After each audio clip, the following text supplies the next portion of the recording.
ያገኘ እየጠፋ ነው። ያለ ኢየሱስ ያለ ሁሉ ህይወት የለውም። ኢየሱስ ከሌለው ለሰው ልጆች ህይወት የለውም። መጨረሻው ጥፋት ነው። መጨረሻው ሲኦል ነው። ስለዚህ ወንጌልን ትታችሁ ሌላ ነገር ብታወሩ ሰዎች እባካችሁ አቁሙ። ወንጌልን ብቻ ስበኩ። ኢየሱስን ብቻ ስበኩልን። የጠፋ ያለው ትውልድ መልሱ። በዚህ በሁለት ሳምንት ውስጥ በጣም ውስጤ ላይ የተመላለሰው የእግዚአብሔር ቃል አለ፣ ላካፍላችሁ እወዳለሁ። እናንተ ደግሞ በእግዚአብሔር ስም ላይ ያመናችኋል ደቂቃ ሰጥታችሁ ይህን ቃል እንድትሰሙ። ሐዋርያው ጳውሎስ በእግዚአብሔር ቃል ላይ ሲናገር እንደዚህ ይላል፣ እኛ ከሰበክንላችሁ ከዚህ ወንጌል ውጭ የምንሰብክ ካለ እኛ ከሰበክንላችሁ ወንጌል ውጭ የሚጨምርም የሚቀንስ ሰው ካለ ያ ሰው የተረገመ ይሁን ብሎ ያወራል።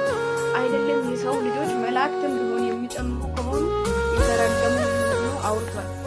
ዛሬ በእኛ ዘመን መድረክ ላይ ወጣችሁ እንደፈለጋችሁ ኢየሱስን ደብቃችሁ ስለ ቁሳቁስ ምትሰብኩ፣ ስለ ቁሳቁስ ምትዘምሩ፣ መኪና ምትዘምሩ፣ ስለ መልካም ምትዘምሩ፣ ትሮጣለህ፣ ትገዛለህ የምትሉ ሰዎች አቁሙና እየጠፋ ላለው ለዚህ ትውልድ ይህንን ወንጌል ስበኩ። የሞተውን ኢየሱስን ስበኩ።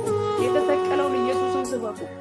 ወደ ሮሜ ሰዎች ምዕራፍ 1 ቁጥር 2 እስከ 3 ላይ ስናይ እግዚአብሔር ቃል እንደዚህ ይላል፣ ይኸውላችሁ ይህም ወንጌል በሥጋ ከዳዊት ዘር ስለተወለደ እንደ ቅድስና መንፈስ ግን ከሙታን መነሳት የተነሳ በኃይል እግዚአብሔር ልጅ ሆኖ ስለተገለጠ ስለ ልጁ ነው።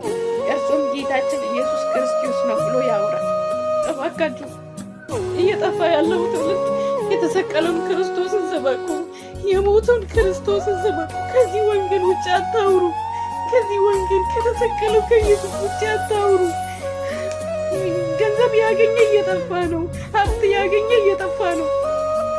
ያለ ኢየሱስ ያለ ሁሉ ህይወት የለውም። ኢየሱስ ከሌለው ለሰው ልጆች ህይወት የለውም።